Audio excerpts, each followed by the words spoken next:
দক্ষিণ ভারতের পুরোমান্ডু গ্রাম। সেখানে রয়েছে 150 বছরের পুরনো এক স্কুল সহ বিশাল এক জঙ্গল এলাকা। কিন্তু বিগত 8 থেকে 10 বছর ধরে এক অজানা কারণে পুরো গ্রামটাই ফাঁকা। আর সেখানেই মিনিস্টারের কাজের অর্ডারে আসলো কয়েকজন ইঞ্জিনিয়ার আর সাথে তাদের পরিবার। তবে এখানে এসে তাদের সাথে যা ঘটলো এবং যে রহস্য উদ্ঘাটন হলো তা বলার মতো নয়। তো এই গল্পটা 2021 সালের মুক্তি পাওয়া একটি ইউনিক তামিল হরর মুভি ভূমিকা। নাগাপত্তি নাম। শুক্রবার রাত 9:30 একটা লোক কাজ থেকে তার অন্তঃসত্ত্বা স্ত্রীর সাথে গল্প করতে করতে ফিরছে। শুনশান ফাঁকা রাস্তা, শুধু কয়েকটা লরি হুস করে বেরিয়ে যাচ্ছে। আর তখনই গাড়ি অ্যাক্সিডেন্টে লোকটার মৃত্যু হয়। ঘটনা ফিরে যায় পুরোমান্ডু নীলগিরি জেলায় শনিবার সকালে। সংযুক্তা ওরফে শ্যাম পেশায় কাউন্সিলিং সাইকোলজিস্ট। ওদের ছেলে সিদ্ধু 4 বছরের হওয়া সত্ত্বেও এখনো কথা বলতে শেখেনি, তাই ওর কাউন্সিলিং চলছে। ওর স্বামীর নাম গৌতম। এর সাথে আমাদের আর্কিটেক্ট গায়ত্রী ও অদিতির সাথে পরিচয় করানো হয়। গায়ত্রী সম্পর্কে গৌতমের বান্ধবী আর অদিতি হলো গৌতমের বোন। এরা সবাই গৌতমের ওয়ার্কিং সাইডে ঘুরতে যাচ্ছে। এছাড়াও গায়ত্রীকে গৌতম সাইডের কাজের দায়িত্ব দিয়েছে। যাত্রাপথে মিনিস্টারের ফোন আসলে জানায় মিনিস্টার ফরেস্টের যে জায়গাটা কিনেছে সেখানে ইকো ফরেস্টলি ভিলা বানাতে চায়, তাই এই প্রজেক্টের দায়িত্ব গৌতমকেই দেওয়া হয়েছে। জঙ্গলের ভিতরে এই দিকটায় কারোর যাওয়া আসা নেই, এমনকি ওদের যেখানে থাকতে দিয়েছে সেখানে বিগত 10 বছরে কেউ আসেনি, যার কারণে ইলেকট্রিক না থাকাটাই স্বাভাবিক। তবে ফরেস্টের এই প্রজেক্টের জন্য গায়ত্রী গৌতমের সাথে একমত নয়, কারণ এই বিশাল জঙ্গল কেটে ভিলা তৈরির আইডিয়া একদমই ঠিক নয়। জায়গাটা মেইন শহরের থেকে বিচ্ছিন্ন হওয়ার কারণে এর সৌন্দর্য দেখবার মতো। একটা পার্টিকুলার জায়গায় আসার পর কেয়ারটেকার ধারমান ওদের বাকি পথ নিয়ে যায়। সন্ধে নামার আগে ধারমান জেনারেটর স্টার্ট করে লাইটের ব্যবস্থা করে, তবে সেটা কতক্ষণ চলবে সবটাই ভাগ্যের উপর। সন্ধ্যায় গায়ত্রী ওর বন্ধু কৃষ্ণর সাথে চ্যাট করার সময় অদিতি বলে কৃষ্ণর ছবি শেয়ার করতে, কারণ কৃষ্ণ অদিতির ছোটবেলার ক্রাশ। কৃষ্ণের বিয়ে হয়ে গেছে শুনেও অদিতির কিউরিওসিটি কমে না। তবে গায়ত্রী বলে বরং আমরা আগে নিজেদের ছবি পাঠিয়ে তারপর ওর থেকে ছবি চাইব। সেই মতো ছবি সেন্ড করে কৃষ্ণের থেকে ছবি চাইলে রিপ্লাই আসে, ভালো করে দেখ, যেই ছবিটা তোরা পাঠিয়েছিস তার মধ্যেই আমি আছি, আর যখন তোরা সিরিয়াস থাকবি তখনই আমায় দেখতে পাবি। এটা শুনে দুজনেই ভয়ে ছবিটা চেক করে। ছবিটা চেক করলে পিছনে কারো ছায়া লক্ষ্য করে। অদিতি এমনিতেই একটু ভীতু, তাই ভয়ে ফোনটা ছুঁড়ে ফেলে দিলে শ্যাম এসে বলে এটা ওর পিছনে থাকা বড় ফুলদানিটার ছায়া, তোরা কি যে এত ভয় পাস। তখনই কৃষ্ণের মেসেজ আসে। কি হলো, শ্যাম আবার কি বলছে? এটা দেখে দুজন চমকে যায়, কারণ শ্যামের উপরে আসার কথা ও জানলো কি করে। রাতের দিকে গৌতম ভারাক্রান্ত মনে বাড়ি ফিরে জানায় কৃষ্ণ কাল রাতে গাড়ি অ্যাক্সিডেন্টে মারা গেছে। অর্থাৎ মুভির শুরুতে যার অ্যাক্সিডেন্ট হয় সে আর কেউ নয়, এদের বন্ধু কৃষ্ণ। কথাটা শুনতেই গায়ত্রী অবাক হয়ে বলে এটা কি করে সম্ভব, কারণ এই কিছুক্ষণ আগেই তো কৃষ্ণ আমায় মেসেজ করছিল। শ্যাম পসিবল কারণ দেখিয়ে বলে হয়তো ঘটনাস্থলে কেউ কৃষ্ণর ফোন চুরি করে তোদের মেসেজ করছে। এইবার গৌতম রেগে বলে এইসব ফালতু কথা বন্ধ করতো, এই এরিয়াতে বিগত 8 বছর ধরে কোনো টাওয়ার নেই। তখনই ফোনটা আবার বেজে উঠলো, মেসেজ ঢুকেছে। শ্যাম বলল হয়তো উইক সিগন্যাল ক্যাচ করেছে, তুই নম্বরটা বরং ব্লক কর। ডিনারের সময় কৃষ্ণের কথা একবার জাস্ট উঠেছে, অমনি আর একটা মেসেজ। গৌতম রীতিমতো রেগে উঠল, তখন এতবার করে বললাম ফোনটা সুইচ অফ করার কথা, তাও করিসনি। তখন গায়ত্রী কম্পমান হাতে পকেট থেকে ফোনটা বের করে ব্যাটারিটা দেখালো। সুইচ অফ তো দূরের কথা, আমি ব্যাটারিটা পর্যন্ত বের করে নিয়েছি। তাহলে কারোর কাছে এর কোনো উত্তর নেই। গৌতম ওপরের ঘরে এসে দেখলো টেবিলে পড়ে থাকা ফোনের লাইটটা জ্বলছে। তখনই গোটা বাড়ির কারেন্ট চলে যায়। গৌতম এমার্জেন্সি লাইট নিয়ে নিচে আসলে ঝগড়া লাগে, কারণ অদিতি গায়ত্রী কেউই বাড়িতে থাকতে চায় না। বিজ্ঞান বিশ্বাসী শ্যামের কাছেও এর কোনো এক্সপ্লেনেশন নেই, তাই গৌতমকে সাইডে এনে কনভিন্স করে আজ রাতেই সবাই বেরিয়ে পড়ল। কিন্তু যাওয়ার সময় হ্যাচকা টান দিয়ে গাড়িটা থেমে যায়। শত চেষ্টাতেও কিছু করা গেল না। এরই মধ্যে ওপরের ঘরে ক্রমাগত মেসেজ টোন বেজেই চলেছে। অতঃপর 15 মিনিটের অন্ধকার জঙ্গলে এইভাবে যাওয়ার থেকে বাড়িতে রাত কাটানোই তারা সিদ্ধান্ত নেয়। স্যাম সবাইকে সাহস যোগায় এবং গৌতম উপর থেকে ফোনটা আনলে দেখে কৃষ্ণ একই মেসেজ বারবার করছে, আর সেটা হলো মাউন্ট রোসিয়ার স্কুল মিস্ট্রি। গায়ত্রী বলে, আমার যতদূর মনে পড়ছে এই ব্যাপারে 8-10 বছর আগে ম্যাগাজিনে কয়েকটা আর্টিকেল পড়েছিলাম, কিন্তু ভালোভাবে তেমন কিছু মনে নেই। তখনই গৌতম রিভিল করে এই মুহূর্তে ওরা মাউন্ট রোসিয়ার স্কুলেই দাঁড়িয়ে। তবে প্রশ্ন হলো এখানে কোন রহস্যের কথা সে বলতে চাইছে। ফলে রহস্য ভেদ করতে গৌতম স্কুল লাইব্রেরিতে অনেক খোঁজাখুঁজির পর কয়েকটা ম্যাগাজিন নিয়ে আসে, কিন্তু এর মধ্যেই অদিতি রেগে বাড়ি ছেড়ে জঙ্গলে বেরিয়ে পড়লে জঙ্গলি হায়নায় ওর ওপর অ্যাটাক করে। আর সেই সময় ধারমান এসে কোনো রকমে তাকে বাঁচিয়ে নিলেও গৌতম সহ দুজনেই আহত হয়। কোনো রকমে ঘরে আসলে শ্যাম দুজনকেই রেবিসের ইনজেকশন দিয়ে বেসিক ট্রিটমেন্ট প্রোভাইড করে। কিন্তু গায়ত্রী খুবই চিন্তিত, কারণ ম্যাগাজিনে লেখা আছে মাউন্ট রোসিয়ার স্কুল রহস্যে একটি 15 বছরের মেয়ে ভূমিকার মৃত্যু হয়েছিল, কিন্তু ম্যাগাজিনে যে পেজগুলোতে মৃত্যুর ইন ডিটেলস লেখা ছিল সেই পেজগুলোই মিসিং। এর মধ্যে গৌতমের মনে পড়ে কৃষ্ণ ওদের বলেছিল সবাই সিরিয়াস হলে তখনই একমাত্র ওকে দেখা যাবে। তখনই গায়ত্রীর ফোনে সেলফিটা চেক করলে দেখে ওদের পাশে দাঁড়িয়ে আছে অল্প বয়সী একটা মেয়ে, যেটা আর অন্য কেউ নয়, স্বয়ং ভূমিকা। অর্থাৎ এতক্ষণ ধরে কৃষ্ণ নয়, বরং এইসব মেয়েটার আত্মাই তাদের মেসেজ করছিল কৃষ্ণের নম্বর দিয়ে। তবে প্রশ্ন হলো কৃষ্ণই কেন? এর মধ্যে গৌতম ভূমিকার বয়স অনুযায়ী ক্লাস 9-10 রেজিস্টার খাতা চেক করে, কিন্তু কোনোটাতেই ভূমিকার নামের কাউকেই খুঁজে পেল না। তবে স্যাম ফোনের মেসেজের প্যাটার্ন দেখে অনুধাবন করে যতবার এই মাউন্ট রোসিয়ার স্কুল মিস্ট্রি মেসেজটা এসেছে ততবার এটাকে আলাদা আলাদা ভাবে কম বেশি স্পেস দিয়ে টাইপ করা হয়েছে। অর্থাৎ ভূমিকা যদি এটা করে থাকে তাহলে ও কোনো সাধারণ মেয়ে নয়, হয়তো বা স্পেশাল চাইল্ড। এর মধ্যে ভূমিকার মেসেজ আসলে স্যাম ধারমানকে নিয়ে পরিত্যক্ত অফিসে ঢুকে একটা পুরনো ফাইল থেকে ম্যাগাজিনের ওই ছেঁড়া পেজগুলো খুঁজে পেলে রিভিল হয় ভূমিকার মৃত্যুর রহস্য। মাউন্ট রোসিয়ার স্কুলে লাইব্রেরিয়ান গণেশের একমাত্র মেয়ে ভূমিকা। 15 বছরের ভূমিকা আর বাকি 5টা মেয়ের থেকে আলাদা। মা হারা মেয়েটা ছোটবেলা থেকে অটিজম রোগে আক্রান্ত, কিন্তু এই রোগের এফেক্ট নার্ভাস সিস্টেমের উপর হওয়ার কারণে ভিকটিম মানসিক ও শারীরিকভাবে ডেভেলপড হয় না। ফলে তাদের ইন্টারেকশন করার প্রক্রিয়া কিছুটা আলাদা।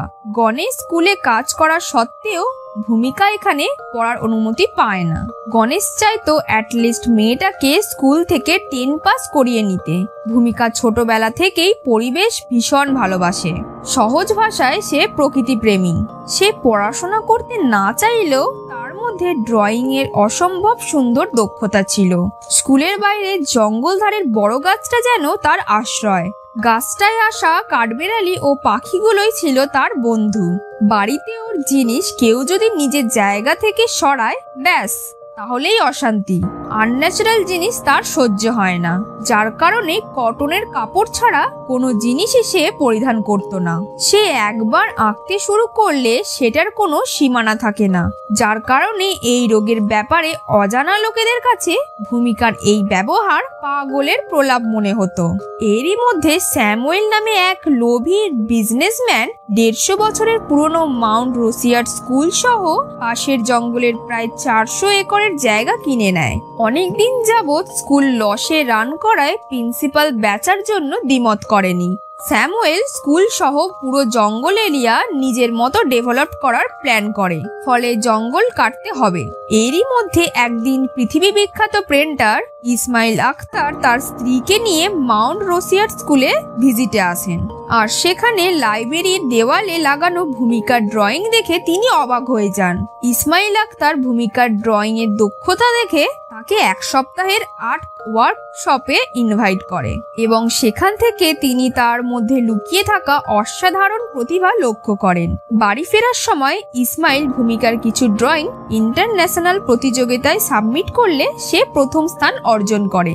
এবার এই সুযোগ নিয়ে মাউন্ট রোসিয়ার স্কুল লাইমলাইটে আসার জন্য প্রিন্সিপাল তাকে স্কুলে অ্যাডমিশন দিলে গণেশ আনন্দে সারা গ্রামে মেয়েকে নিয়ে মিষ্টি বিতরণ করতে শুরু করে। কিন্তু সে বিন্দু মাত্র জানতো না তার মেয়ের সাথে ভবিষ্যতে কি হতে চলেছে, কারণ এই ঘটনার কদিন পর অস্বাভাবিকভাবে ভূমিকা মারা যায়। ভূমিকার এই ঘটনা ইসমাইল আক্তারের স্ত্রী নিজের ম্যাগাজিনে লিখে যায়, কিন্তু সেটা পাবলিশ হওয়ার আগেই প্রথম কপি স্কুলে আসলে ম্যাগাজিনে উল্লেখ্য ভূমিকার ঘটনার পেজগুলো গণেশ স্কুলের ছাদে একটা একটা করে ছিঁড়ে ফেলে।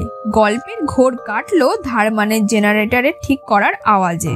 তবে ভূমিকার মৃত্যু রহস্য এখনো অন্ধকারে। কিছু পেপার কাটিংস থেকে জানা গেল ভূমিকার মৃত্যুর পর মাউন্ট রোসিয়ার স্কুল বন্ধ হওয়ার সাথে সাথে পুরো গ্রাম 6 মাসের মধ্যে অজানা কারণে খালি হয়ে যায়। সবাই যখন এই ঘটনার রহস্য খুঁজতে ব্যস্ত, ততক্ষণে গৌতম পৌঁছে যায় স্কুলের সামনেই ভূমিকার বাড়িতে। এইসবের মধ্যে অদিতি ভয়ে গায়ত্রীর ফোনটা ভেঙে ফেলতেই দেখে ওদের পিছনে অন্ধকারে দাঁড়িয়ে রয়েছে ভূমিকা। প্রথমে সে অদিতি, তারপর গায়ত্রীর ওপর অ্যাটাক করলেই দুজনে জ্ঞান হারিয়ে ফেলে। ধারমান কোনো রকমে তাকে সামলাতে গেলে স্যাম গাড়ি নিয়ে বেরিয়ে যায়। ততক্ষণে ভূমিকার আত্মা ধারমানের উপর অ্যাটাক করে। স্যাম ইতিমধ্যে গৌতমকে রাস্তায় পিক আপ করে সমস্ত ঘটনার ব্যাপারে বললে মনে পড়ে তারা এইসবের মধ্যে সিদ্ধুর কথা ভুলেই গেছে। সে এখনো একা উপরে ঘুমাচ্ছে। শ্যাম সিদ্ধুর রুমের দরজা খুলে দেখে ভূমিকা ওর সামনে বসে, কিন্তু ও সিদ্ধুর কোনো ক্ষতি করেনি, বরং একসাথে ছবি আঁকছে। ভূমিকা সিদ্ধুকে একটা ড্রয়িং ধরিয়ে বেরিয়ে যাওয়ার সময় সিদ্ধু তাকে ধন্যবাদ জানায়। অদ্ভুত বিষয়, সিদ্ধু কোনোদিনও কথা বলতেই পারতো না, কিন্তু সেদিন ভূমিকার অলৌকিক শক্তির কারণেই হোক বা ভগবানের কৃপায় সে প্রথমবারের মতো কথা বলেছিল। এরপরে রাতে আর কিছু ঘটনা ঘটল না। সকাল হতেই প্রত্যেকে বাড়ি ফিরে যায়। কাল রাতের ঘটনা কাউকেই জানায়নি, কিন্তু শ্যাম থেমে থাকে না। সে নিজের মতো তদন্ত শুরু করলো ভূমিকার মৃত্যু রহস্যের। সে সময় যিনি পুলিশ আধিকারিক ছিলেন তার থেকে এবং অন্যান্য অফিসিয়াল রিসার্চ থেকে যেসব ইনফরমেশন সামনে এলো সেটা চমকে যাওয়ার মতোই। বিজনেসম্যান স্যামুয়েলের ডেভেলপমেন্ট প্ল্যান নিয়ে 400 একরের জঙ্গল কেটে সেখানে ভিলা তৈরি, যেটা প্রকৃতিপ্রেমী ভূমিকার পছন্দ হয় না। যেদিন অফিসিয়ালি জঙ্গল কাটার কাজ শুরু হয় সেই দিন এই মেয়েটির মনের অবস্থা কি হচ্ছিল সেই খবর কেউ রাখেনি। এমনকি যেদিন গণেশ ওকে নিয়ে মিষ্টি বিতরণ করতে বেরোয় সেদিন উনি আনন্দে খেয়ালই করেননি যে জঙ্গল ও মাটি কাটার মেশিনের আওয়াজে ভূমিকা যন্ত্রণা ও কষ্টে জর্জরিত হয়ে গিয়েছিল। বাবার হাত ধরে স্কুল পথে যাওয়ার সময় যখন দেখলো ভূমিকার প্রিয় গাছটাকে ওরা কেটে ফেলেছে, তখন সে নিজেকে আটকে রাখতে আর পারে না, ছুটে যায় বাঁচাতে। এই গাছ ছিল তার মায়ের মতো। তার ছায়া, মমতা, পছন্দের জায়গা সব যেন হারিয়ে যাচ্ছিল মেশিনের অবিরত আঘাতে। ওদের কাজের মধ্যেই ভূমিকা গাছটাকে বাঁচানোর জন্য জড়িয়ে ধরে কাঁদতে থাকে। গণেশ তাদের অনেক রিকোয়েস্ট করছিল এই গাছটাকে না কাটার জন্য, কিন্তু মেশিনে আবদ্ধ মানুষগুলো কি বা জানে প্রকৃতির টান, কেউ শুনল না তার কথা। ফলে ভূমিকা সেদিন গাছে ক্রমাগত মাথা ঠুকে সেখানেই মারা যায়। গণেশকে টাকা দিয়ে এই ঘটনা চেপে দেওয়া হলেও এই প্রজেক্টের সাথে যারা যুক্ত ছিল তারা প্রত্যেকেই অদ্ভুত কারণে মারা যায়। বিজ্ঞানের ভাষায় একটা টার্ম আছে, গায়া হাইপোথিসিস।